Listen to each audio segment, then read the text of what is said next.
All right, welcome everyone. Welcome to the SaaS Founders Show, where we have fascinating conversations with SaaS founders who share their journeys and learnings along the way. I'm your co-host, Tony Zayas, and joined as always, we have Insivia's founder, Andy Halco. How's it going? Tony. How are you doing this morning? I'm good, thanks. How are you? I'm doing fantastic. Just hanging out and, watching some craziness with GameStop. Yeah. So did you get involved in that? Yeah, I put $1 million in 2 weeks ago, so I'm about to retire at the end of this week. Very cool. We'll do your farewell episode then? Yeah, that's exactly right. All right. Well, Who do we got today? I'm excited about today. Today we have Matt McCarrick from SkillSetz, and SkillSetz is a B2B services marketplace. So pretty cool concept, and let me bring Matt on so we can talk to him. So, hey, Matt, how you doing? Hey, good morning, Tony. Hey, Andy. Hey, thank you so much for taking the time to spend here with us. And we want to hear all about SkillSetz and dive into the story and whatnot. But given that, your tagline is like, everyone is great at something. And I love that, right? It's a great idea, and I totally believe it. So I will ask you, just to start us off, what would you say is your superpower? Superpower. One of the things I think I'm probably better at than others is the ability to kind of synthesize complex ideas and concepts to kind of broad audiences. I developed that over 20-year career doing some management consulting, mostly in the tech space. So a lot of times having to take kind of like really kind of heavy, intricate kind of conceptual ideas around technologies and platforms and kind of distilling them down into something that people can really relate to and understand. That's a powerful one, right? Anytime you can simplify something and make it understandable to others is super powerful. So very cool. Across everything. Yeah, it is. It's funny, a lot of the time, when you're building a company, you're trying to build a community or you're trying to grow a customer base, right? That relationship that you have with them, right, is everything. So the better you are at nurturing and cultivating that community of whether it's customers or employees or whoever, right? The general public, right? Raising that brand awareness, super important to be able to communicate. I can't believe how many times I see, people really in love with their startup, right? And they're so down in the weeds. They don't realize that the people they're trying to tell their story to they're not coming from the same place. Yeah. They're not spending the same time focusing on it. They're not spending the same time thinking about it. So that's one of the biggest challenges for me is to push back from that and remember, not everyone's nerding out about this the way I am. So that's great. That's a great lead-in. So how would you, from that simple perspective, how would you explain what SkillSetz is? Sure. So here's a simple way to think about it. So if you think about like the business world, right, and think about your home, right? All the bills you pay every month, right? Your mortgage, your shopping, your electric, right? Your equipment for your kids, all of that stuff in the corporate world, all right? Depending on the industry you're in, that amount of money is somewhere between 10 to 20% of top line revenue. So what does that mean? So if you're an insurance company and you do $1 billion in revenue, your monthly expenses just to keep the business running, not including payroll, is probably about 10 million a month, 100 million a year. So when you see kind of the scale at which these larger companies purchase, right? So the concept is very similar that everyone can relate to, right? You're managing your budget every month. You have money that comes in, and then you have money that goes out. So if you think about that, like in a broader context within enterprises, companies that work largely in, let's call it like knowledge work. So it's maybe financials, insurance, things where they're not actually making something, right? That tends to be about 10% of their top line revenue is what their cost basis is. If you're in manufacturing, like a CPG, you're like a Kimberly-Clark or a Procter & Gamble, the number's more like 20% of your revenue. So when you start thinking about companies that are in 2, 3, 10 billion a year revenue range, they are spending a lot of money just to keep their business running. And when you're spending that much money, right, there's a lot of efficiencies that fall through. Mm-hmm. And that's kind of how this whole thing with SkillSetz started. So I come from that world where I spent the last 20 years studying how big businesses spend their money. And one of the things I learned along the way was this idea of a black hole. Because if you think about, like, if you guys buy a laptop, you know what it is. There's a SKU, there's sizes, there's dimensions, right? It's a very specific thing.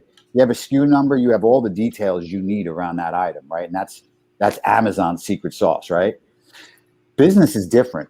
If someone's going to come in, whether they're a consultant or a designer or they're doing development work, right? It's fuzzy. It's not a widget, right? Mm-hmm. There's contracting, there's times, there's time management. So it's a different type of spend, and it's a big problem for these big organizations because they can't see it. They can't look in and say, hey, I'm buying 50,000 of these SKUs. Why am I not getting a better deal? I'm getting the same price as I would if I was buying 10. So it's within that context actually that SkillSetz was born. So, it started out as this concept of, I hate to use this phrase, but it's basically like if Amazon and LinkedIn had a baby. Interesting. Okay. So you have Amazon, which is this marketplace, super disciplined about their content and their structure, right? They've got SKUs, they've got the supply chain licked, right? And they're growing like crazy. Why? Because they've made it incredibly easy for people to find exactly what they need. They've got really good at understanding what people want, where they're coming from, right? So all those things have right? Now you have LinkedIn, which is basically, if you think about it, a wonderful marketplace of the most talented workforce ever known to civilization. And you have all this information about these people, including work history, who their relationships are, a lot of the things that they've done throughout their career, right? And I know they're trying to do this, but you're not LinkedIn's not commercializing, right?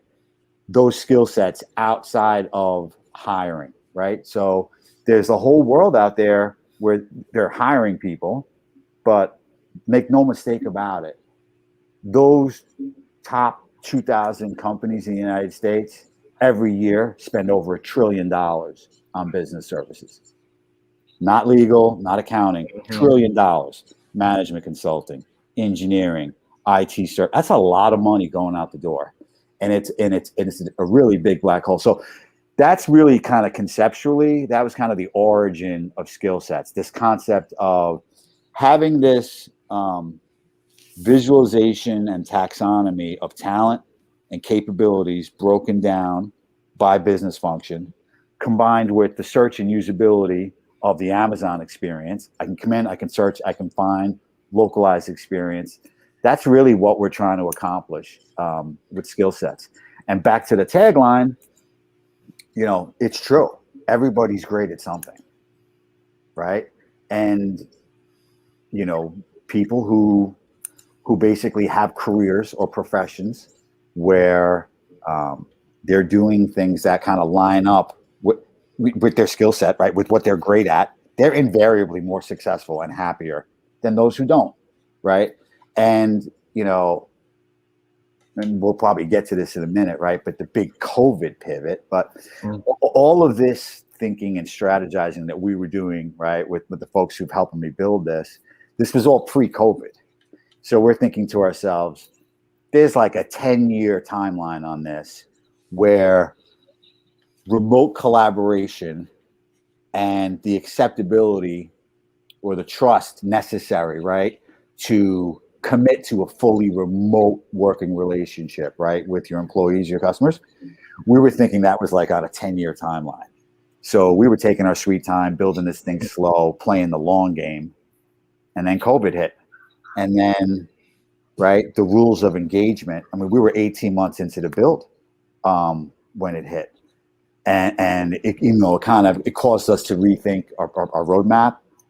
It made us do some changes, but it really kind of pulled forward this idea of, okay, let's not forget how many unemployed, talented professionals we have in this country right now who are completely capable, but for reasons beyond their control, right?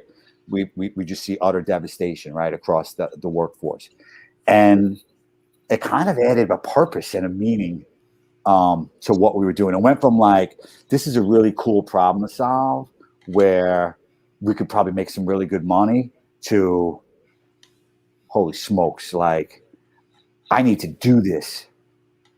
You know what I mean? Like I need to now we have meaning, and everything is great as something still it makes, so we're stuck with it. And we like almost tripled our investment in our dev team and in our roadmap and in some of our UX stuff. And we really kind of dialed it up in the past 12 months. And we just went live actually last week. So we just got our first few transactions going through. So it's been a long journey and a lot of fun, but that's kind of the history and the thinking that went to the original idea and then kind of how it played out. So, yeah, very cool. Dig into that a little bit more. So when did you have the idea while you were in another position and then started building it out, or did you what did it really look like in that time period from like the idea to starting to find people to build the platform? Yeah, interesting. Good question. So I originally worked for a company called BuyerQuest. So a buddy of mine was the CEO. I was telling you guys before the call. So at a time when I needed to not go back on the road as a consultant again, I went to work for a buddy of mine who was starting up a software company. And it ended up becoming a wildly successful enterprise. And it was there that I learned how to do a lot of these really complex enterprise integrations. So I was overseeing these implementations, of billions a year in spend for customers, right? We go in, we set up an enterprise system, whole change management program, implementation, get their employees up and running, get it integrated with their SAP, Oracle, right? Doing all of that work, it was during that I'm watching this services spend and the problems that it's causing for my customers. That's when I started kind of getting it in my mind that there was an opportunity there.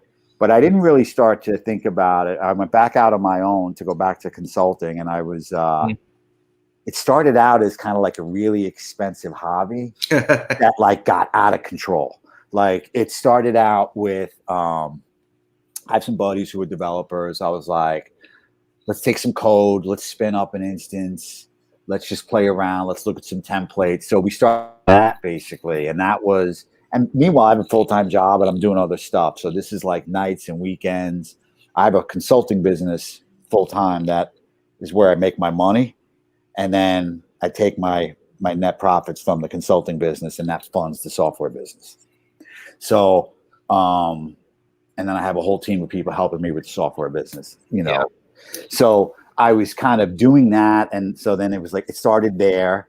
And then, it was like late 2019 when we started doing, we have some unique things we do with respect to like it's a two-sided marketplace. So it's actually both sides can self-onboard. It's a little different than Amazon's, a little more restrictive. But anyway, it was in that phase that we were late 2019 that we were testing out the dual-sidedness of our marketplace, and we had settled on our approach. And it was like right after that, where I made the commitment that, okay, I'm going to spend the next 12 months. And we sat down and laid out, a 12-month roadmap. And then 45 days later, COVID hit the US. So went back and decided to reach much bigger. It kind of changed.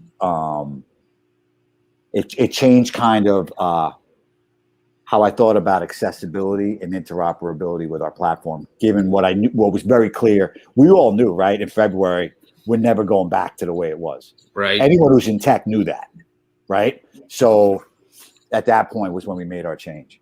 And then, so like February, March, but it was in that early phases. It was like, we literally spun up like a light sale instance in AWS.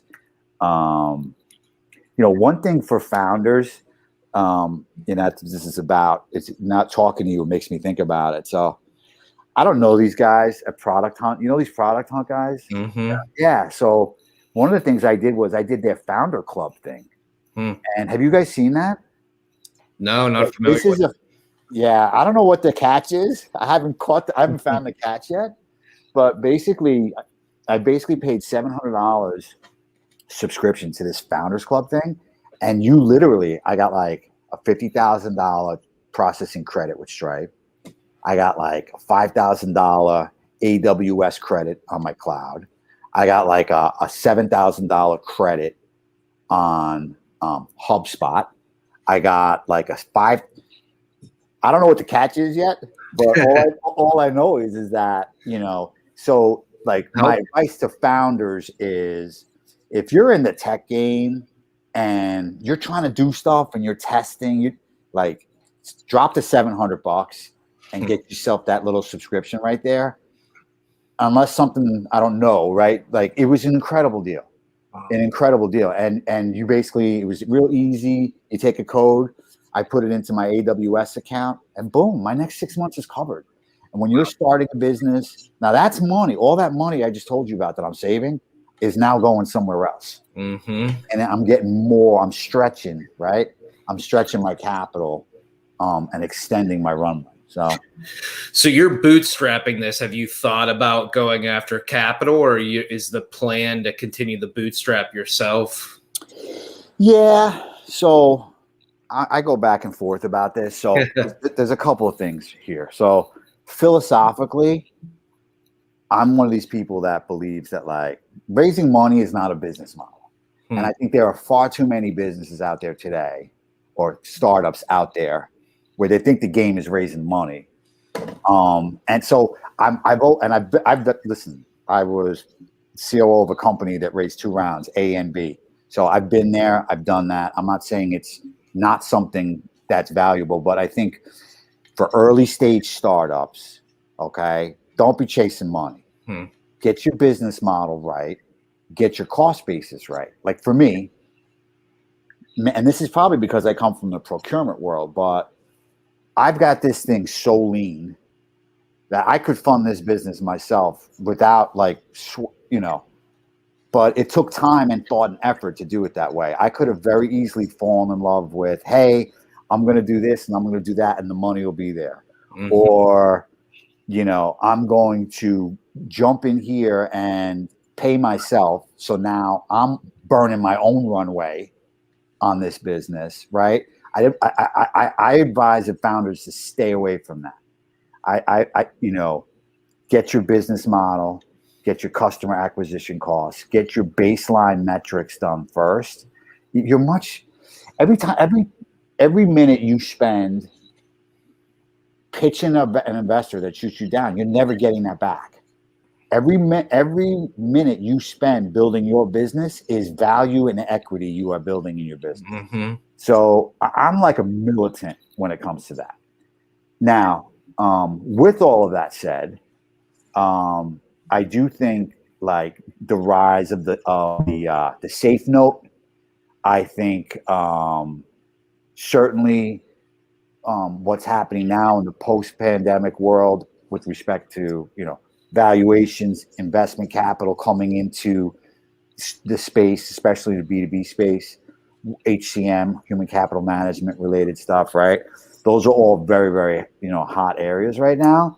So my preference is to continue to grow this organically. And I've been fortunate enough with my other business that I've been able to do both. I've been able to fund this business and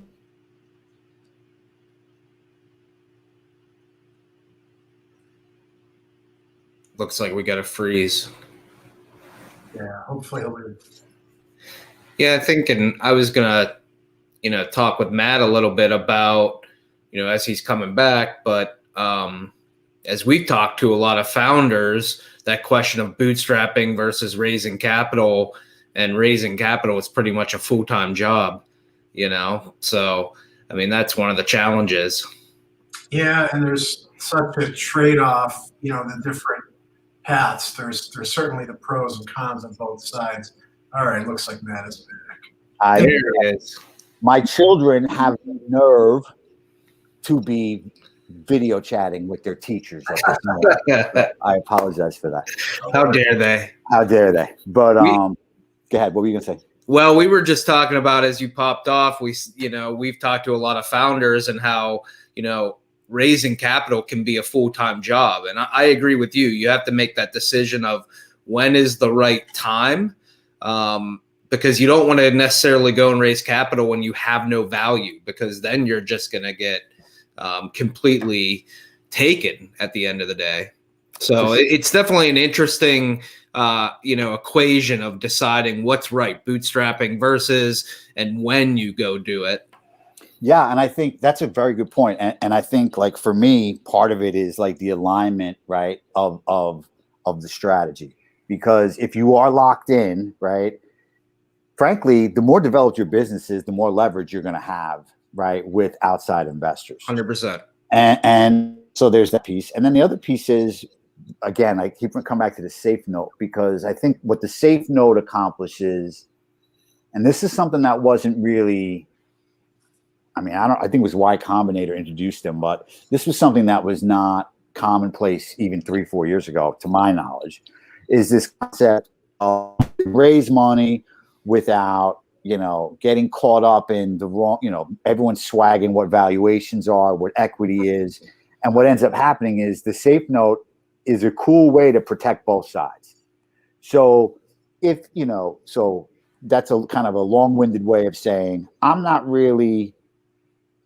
my first instinct is not to raise money, simply because I'm a balance sheet guy. But given the environment, safe notes with the right investors, given that they protect both sides, I would probably take a look at it. And it's not off the table for me. We're probably too early for an institutional round. Yeah. And that's, and we know that. So we're operating accordingly.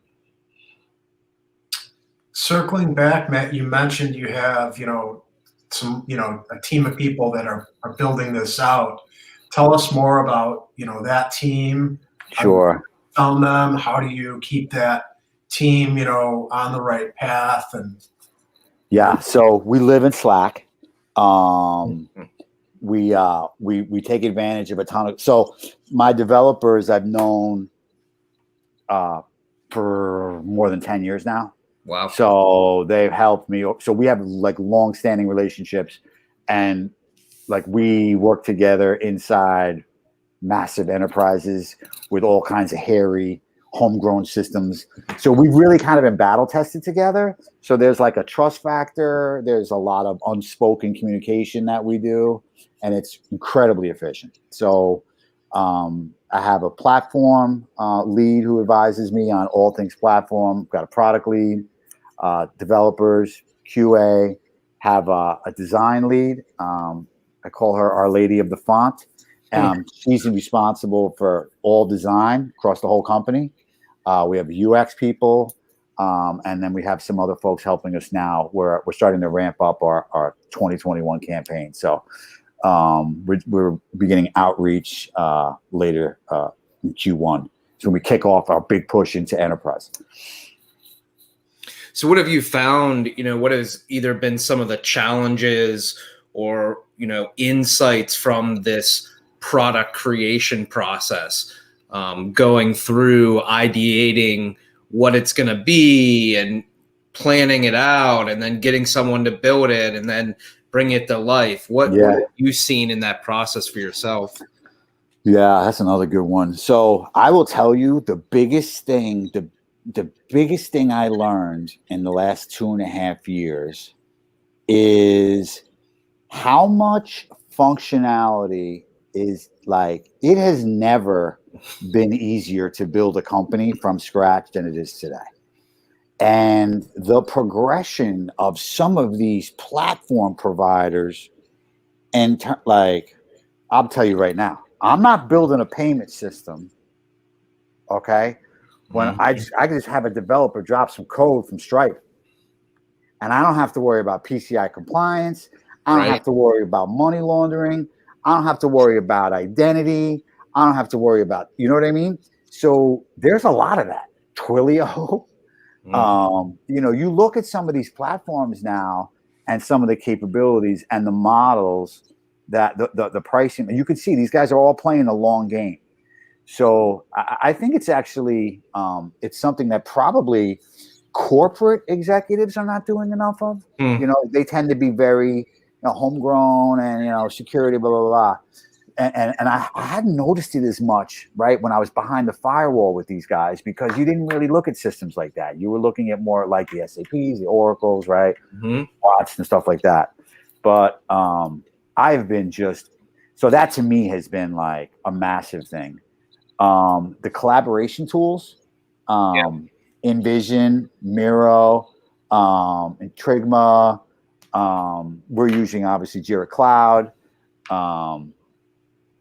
There's so much, right, that you can do. And with Slack, like it's like an ongoing conversation that we're always having with everyone. So if I have developers, sometimes good, sometimes bad, right?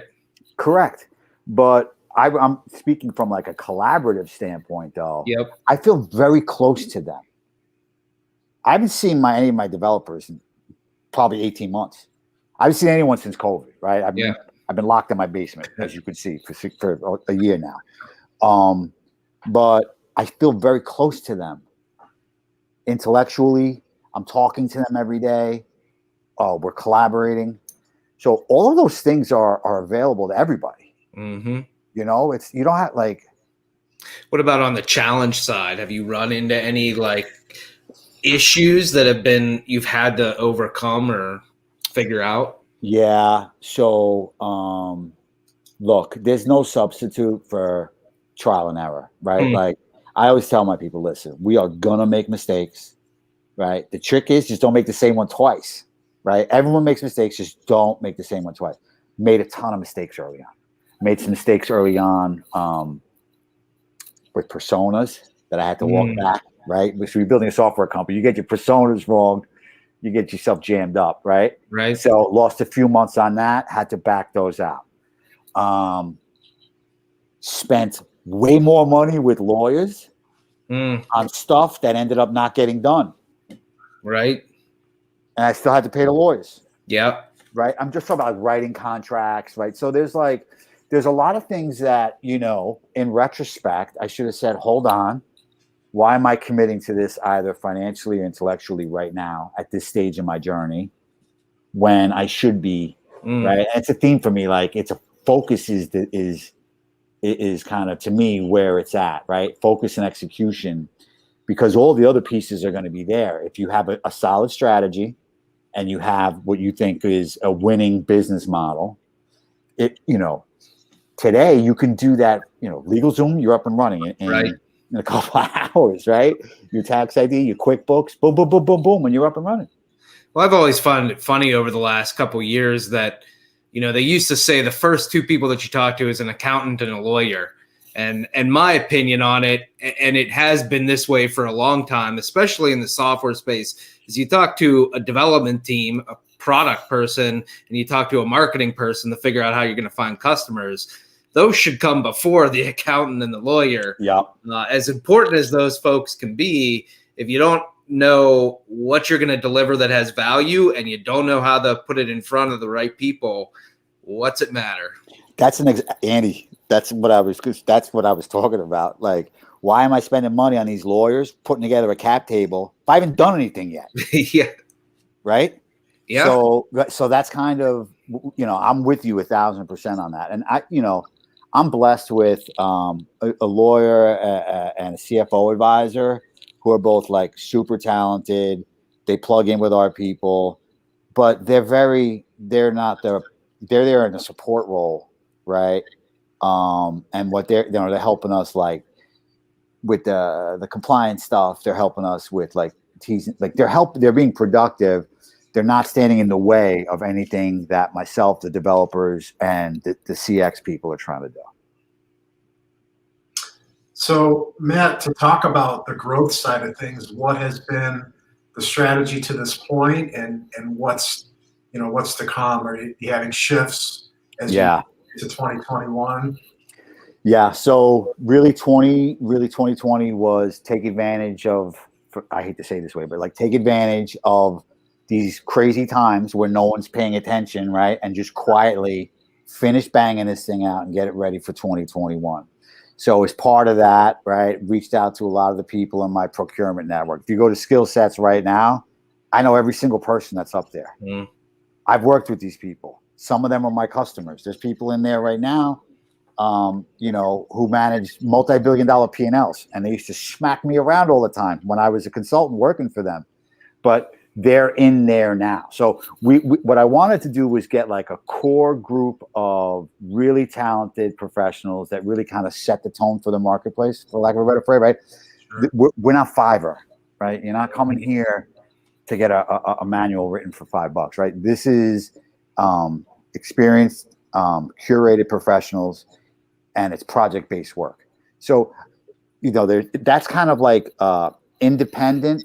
We call them buyers and providers, right? A buyer is actually the one buying the service.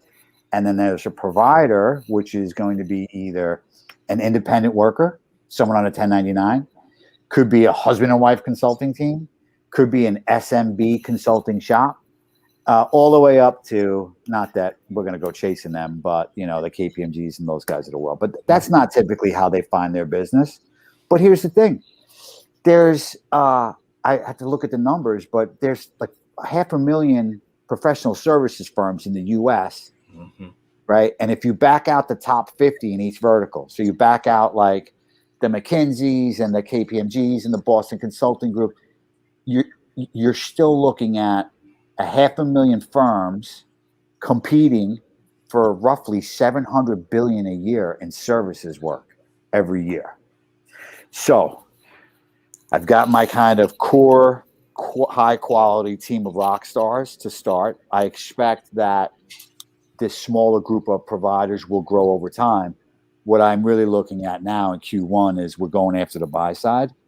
So there's an outbound campaign designed to attract the SMB buyers. So small business, you're a small business firm, right? Maybe you can't afford, you can't afford to hire someone, but you got a problem, in today's day and age, right? I can't promise that I can afford someone for 12 months, but I need help right now to solve a specific business problem. Bang. We're going after those folks, right? On one side. And then on the other side is the enterprise buyers. Now, I've spent, to my earlier point, I come from the procurement world. So the people I've worked for the last 20 years are the ones in charge of spending that $1 trillion a year. Mm-hmm. So I'm going back at my network, and I'm going to see, to be honest, I probably shouldn't say this in a podcast, but I'm thinking about just giving the software away to a couple of big buddies of mine, or when I say buddies, I mean customers, people, CPOs that I worked for in the past, right? Just to get my flywheel spinning, right? Get feedback on what you're putting together. Correct. So it was really about like software in place, onboarding, right, and a high quality team of professional service providers. And now here's where we're going to go start showing these people and the platform off to the buyers. I found it interesting. You kind of hesitated to say take advantage of what's been going on, and there's no lack of reality of the seriousness of the pandemic. But I think the interesting thing to pull out of it is that opportunity does come from these moments, and it's you can either be a company like Apple that creates a disruption with an iPhone, or you can leverage a disruption that exists, something like COVID-19, and there's been tons of people that have turned that into new businesses and careers. And so, it's just interesting that to me that you hesitate, but I think for other founders out there is something in the fact of looking for disruptions in the world and trying to leverage those, because there are opportunities that come out of all of those types of things. No, that's 100% true, Andy. I'm glad you said that. I did hesitate. I lost people in the crisis back in New York, right? So it's tragic, right? And so that's where I hesitated there. But you're right. Like when it hit, I was like, I said to my wife, like, I feel terrible. Changing, yeah. I feel terrible saying this, but this is so good for what we were doing. Like, and it was a bit, I struggled with it a little bit, to be honest with you. I get it. But what happened was that's when I settled that, like, everyone is great at something is what set me free, because it kind of helped me. And that didn't happen. It used to be called Sligo, this company, because that's a town where my dad was born in Ireland, many moons ago. And my developers were like, Sligo? Like, what does that mean? And so if I had a problem with my developers, I knew I was going to have a market problem. And that's when I ended up landing. So towards the end of 2019 was when I landed on this whole SkillSetz idea. And then when COVID hit, that's when I came up with the punchline. Because to me, it was like, okay, because I was thinking, like, all these people who are getting blown. I mean, we don't know about the restaurant workers and the hospitality. We know they're getting buried. But there's also a lot of white collar workers who have got blown out also. And I've always been someone in the consulting world. I've always been someone who has had to, you get brought into a company, right? You don't get to pick your customers. You don't get to pick your stakeholders. You got to plug in with their teams. You got to get along with them, right? You've got to vibe with them. So I learned early on to, like, look for what people are really good at and then play to their strengths, like relate with them in a way that plays to their strengths. And for me as a consultant, that always worked, because when people feel like they're playing to their strengths, they feel good about themselves. And if you're making them feel good about themselves, they feel good about you. And right. So and I think I started thinking about that within the context of, like, all these people, and they have these skill sets. How do we, like, just get rid of all the noise and that's where it all came from. So I do feel better now, but you're 100% right. And I can tell you, if there wasn't COVID, I would not have spent the money I spent in the past 14 months on this. And we probably wouldn't be nearly as far enough along as we are. At what point last year did you see what was coming? It was probably earlier on than for a lot of people, but given what you know. Yeah. When I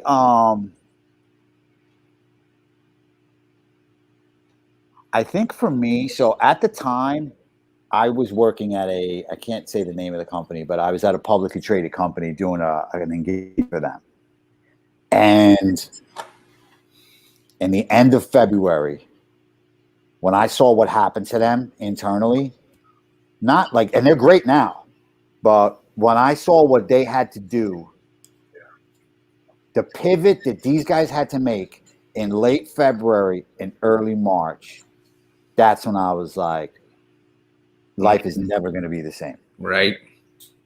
And I just happened to be in the right place to see that and to give me that. And then I was like, and then it started there, and then it filtered down to, okay, even me as a consultant, right, with my other business, right? How do I go out and like, I have a network, right? But like your average Joe that has like a consulting, how do you go out and buy someone dinner now and generate new business? How do you go to a networking show and shake hands? Like that to me was when it all was like, oh boy, that's when it all kind of came together, right? Because how do all these people, like, so how many hundreds of thousands of consulting firms are out there right now, if not, more, where, like, what are they going to do? How are they going to get noticed on Google, right? What are they going to do when the old days was, I'm going to this conference and I'm going to go to every booth and I'm going to shake everyone's hand, and I do that for 100 people, I'll get 10 meetings, and out of the 10 meetings, I get 2 gigs, and then next year I'll do it again, right? That's what a lot of people have worked like that over the years, and especially SMB consulting firms. So to me, that's when, it was kind of like when I saw what happened at my clients and then just started extrapolating that out. So I would say like by St. Patrick's Day last year, I was like, oh man, that's because I know that we had basically rebooted our entire roadmap by the end of March. So it happened between COVID hit and the end of March. We knew massive pivot, and I went way over my skis investing too, because I believed it so much. I'm kind of curious, go to market for a business like yours. I always find it interesting when there's two audiences, like two primary, that you have to build a community. And this is the challenge with, I think, some of these other businesses that are in a similar space where you've got to bring in the consultants that are putting up their profiles, and then you've got to bring in businesses that are buying from them.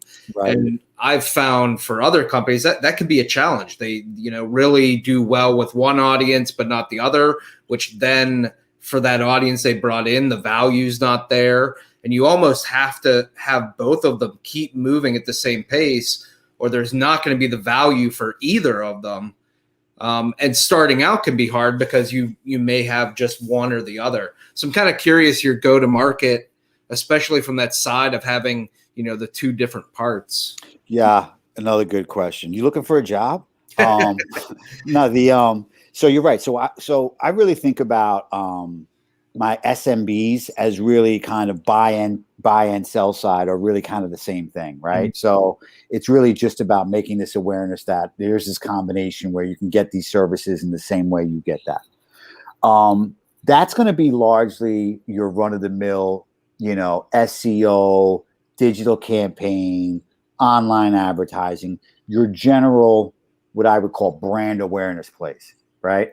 And another kind of thing for founders, like, don't go spending money on SEO shops unless you're going to, because I will tell you, Google will assign a project manager to you.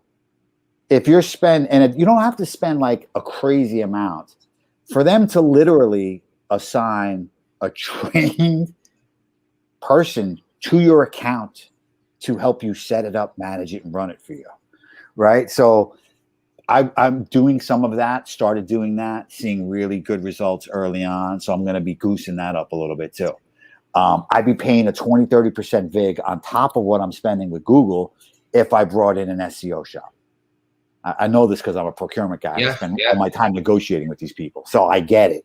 So like, that's one thing. So we're pursuing like a vanilla SEO digital campaign strategy. Our platform's integrated with HubSpot. We have all our workflows tied off together. So data's flowing back and forth. We have workflow, nurturing campaigns. So did all of that work ahead of time before launch, did all the pipes, made all the connections, tested it out. So when they come, they onboard, we're nurturing them through, and then we're continuing to do the awareness. Enterprise to me, is I don't want to say I'm not focusing on the SMBs, but enterprise to me is my growth hack.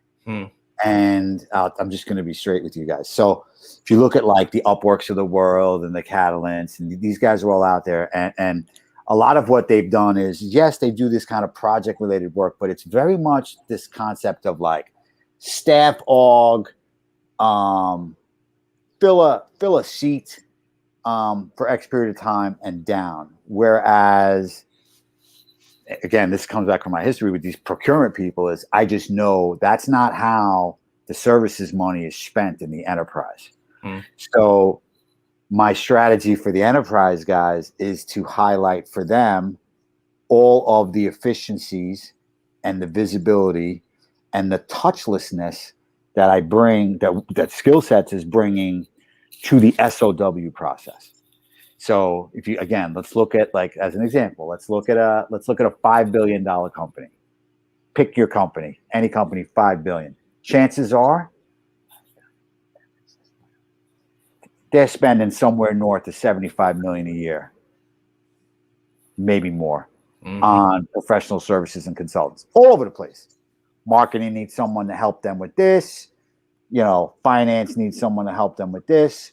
Supply chain needs a team of guys to come in and help them rework or implement some system, right? So next thing you know, and the problem with all this spend is that there's contracts in all these business units. You don't know what's in them. Auditability, legal's always freaking out. Are the right terms and conditions, are the right protections? So those are all things I learned working. I know these procurement guys drives them nuts. Mm-hmm. So my play is to go to them now and say, hey, we can scratch this itch for you guys. Like, you can take this, and it's a two-sided marketplace, and you can basically bring all of that dark data that today is your services spend. We can help you bring that together into one place, and everyone's self-onboard. So it's not like an implementation thing. It's not those days of like massive enterprise, multi-year, 20, 30, $50 million projects. Those days are over, especially now. Yeah, I was going to ask you. I was going to ask you. Kind of mentioned Upwork and others. So, how do you see the competitive landscape? I mean, there's definitely a number of these platforms out there and other solutions. So, how have you? And it sounds like you have an idea. Is that you're going to add services or features that support these bigger enterprises? But how do you see that competitive landscape, and how have you thought about that in the process of developing your solution?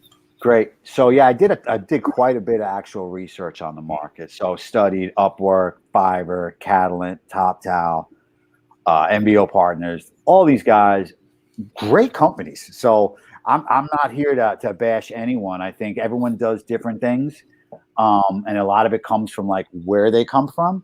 But I would say competitive landscape. The first observation I would make is the penetration right now in terms of the TAM is like minuscule. I mean, if you look at like the deal flow going through all the platforms combined, it doesn't even represent like 2 or 3% of the total addressable market right now. So very, very, very early stages on that. The second part is, I think, and you called this out, and I happen to think it's a differentiator we have, is our understanding of enterprise systems. We built this platform specifically from day one to be able to interoperate at scale. So we have REST APIs for Oracle, PeopleSoft, Microsoft Dynamics. Because if I didn't come from this world, right, professionally before this, I never would have thought to do that. Yeah, I would have built a front end marketplace with a credit card thing and started there. And I said, no, well, that's nice, and maybe I can make a little money doing that, but that's not a $1 billion platform. A $1 billion platform is a platform that can come in and you can plug and play at the enterprise level.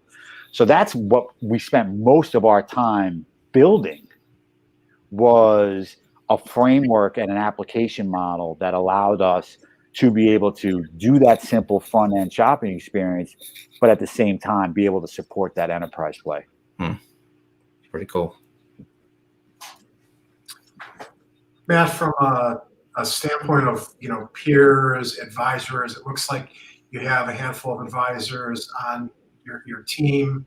How do you lean on those people? It sounds like obviously with what you're bringing to market, you have a big network yourself. You believe in networks and finding people who are experts in their area. Yeah. How have you used the network that you have to? A lot of begging. So obviously, like on the site, I lay out a lot of like the advisors at SkillSetz, so Andre and Ann and all them. So that crew, I lean on them. They're kind of like my alter ego. So I'm dropping. They're there for me. I love them like you have no idea. And they've been so supportive of me. They've totally tolerated me for 2.5 years. I've been using my network. And there are, I don't want to name them, but there are several people who are established who have had quite a bit of experience. And I do a lot. I go to them a lot. And one of the things I've learned in my career is humility gets you a really long way with people. And I can tell you, I go to these people in my network and I'm like, listen, this is what I'm thinking. This is what I'm trying to do. have I completely fried my fuse box, or does this make sense? And invariably they will tell you, right? And if you do it the right way. So I've been very, like the CEO of BuyerQuest, Jack Malloy, Dave Bush over at Spend HQ, Bob Solomon, founder of the B2B networks at Ariba. I can rattle Gene Zaino from MBO. I can rattle all these guys off. That's the key thing founders should be doing, because these guys have made mistakes already. Even the ones I made my own plenty, believe me, but they've also made their mistakes, right? So like, I'm like, you cannot talk to enough smart people. And when you talk to them, you're talking to them with humility. You're not talking to them to sell them. At least that's how I do it, right? I'm not sitting there trying to beat them over the head until they say, yes, this idea is great. I put it in front of them and say, what do you think? Am I thinking about this the right way? Am I looking at like, and what you'll find is that most people are hardwired to want to help other people, right? So what you'll find is if you take the right approach, people will tell you. So many people have helped me so much pull this together, guided me with nothing in it for themselves other than to be kind to me. Yeah. So I'm very grateful for that, and I lean on it a lot more than I would admit on a webcast. Kind of on that tangent, I always, think about with folks that we're hiring or whatever it might be is skills and traits. Skills are more tangible things that you can do. Traits are intangible, how you are, honesty, hard work. What do you think for a founder of a company? What are the skills and traits that you think are really important to have to be able to be, one, an entrepreneur, start a business in general, and two, probably be in the technology side of starting a business? Yeah, that's a loaded question. I would say that I think the two most important things I think a leader, any founder needs to have, right, is integrity/trust. People understand that, okay? And people will follow that, but they know it intuitively, whether you're so integrity and trust is a big thing, right? And a commitment to communicate is the second thing. I find that people, like, again, it's like people are, it goes back to this, like everyone's great at something, right? Everyone is great at something, and people naturally are wired to do the right thing. They want to do positive things, right? And they want to do constructive things. And to me, the best thing I did to help me build this company, right, was to surround myself with people who were smarter than me at their respective areas. And I treated them with the respect they deserved. And I was like, hey, I need help. I'm trying to figure out how to do this. I'm willing to pay you. I can't pay that much, but over time, and I kept my word to them, and we kept our word to each other. And like, by doing that, I really believe, like, I've watched now, we're up to like 40 people now, heads, and I'm watching this kind of community start to grow. And I see them kind of treating each other like that, then I know now, okay, now we're on to something. Mm-hmm. I've told my teams this for as long as I've led teams now, almost 20 years. I've always said the same thing to my teams. The greatest teams in life, in all walks of life, sports, business, whatever, they trust each other, but more importantly, they reward each other's trust. It's both things. Mm. So trust each other and reward each other's trust. If you can set a culture like that, you're going to be dangerous. And that's what I've tried to do with SkillSetz. And I think, no investment, no outside money. I'll put this squad up against anybody. So it's worked for me so far, thank God. That's cool. Very cool. Well, we got a few more minutes left here. Andy, you want to ask your question? Yeah, so I've got a question, and I have to say I made it the whole way through this interview without trying to emulate your accent, which I'm impressed with myself because I usually would. But my final question that I've been asking all of our founders is if you could go back in time, and you can think of it either, when you were first coming up with this idea or further back, but what advice, if you could go back in time and sit and have coffee with yourself, you're sitting across the table, what advice would you give yourself about the future and what you're doing and what to be thinking about? There's no substitute for hard work. There's no shortcuts, right? There's no silver bullets. Don't fool yourself into thinking there are. It's the worst thing you can do to yourself. Hard work, focus, execution. I would say that because I feel like I spent too much time early in my career looking for, and this is not my first startup. I flamed out probably 3 or 4 startups, seriously, in the day. And I still may flame out this one, who knows? But, I in retrospect, I look back at those times and more often than not, I contribute my flame out to focusing on the wrong thing.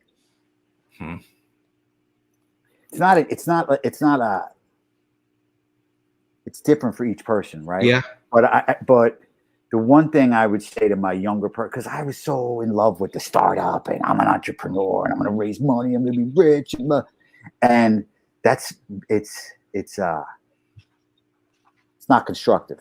Yeah, you definitely change as you get older. I started this business at 22 years old, and I'm 40, going to be 41 soon. So, I mean, it's been interesting, the change in mindset and what you want and who you are as you kind of evolve through the process. And the things you learn along the way too.